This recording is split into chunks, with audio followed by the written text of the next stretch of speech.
ज्ञानेश्वरीच्या रूपात आईची माया केली, पण हरिपाठाच्या रूपात बापाचा धाक सुद्धा दिला ना.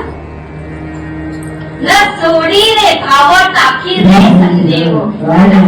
भाषा कशी रेची अरे रवीची, कारण बाप आई प्रेम करते पण बाप धाक देतो. माऊलीने सांगितलं प्रेमही केलं, पण हरिपाठाच्या रूपात धाक सुद्धा दिलाय. आणि भगवान परमात्मा सांगतोय माऊली जगासाठी सगळं केलं, स्वतःसाठी काहीतरी मागा. काय सांगत? आणि भगवंताने म्हणावं माऊली काहीतरी मागा, याला म्हणतात भाग्य. माऊली याला म्हणतात देवाने म्हणावं मागा. आपण तर लिस्ट घेऊन जातो.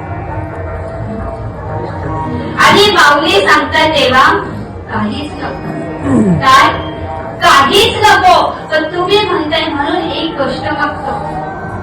आणि ती गोष्ट अशी आहे की शुद्ध वारीला सगळे तुमच्याकडे असतात, पण कार्तिक वैद्य वारीला मात्र तुम्ही मला भेटायला यायचं. आणि गेले 750 वर्षापासून भगवान परमात्मा पंढरपूर वरून माऊलींना अलंकापुरी मध्ये भेटायला येतो.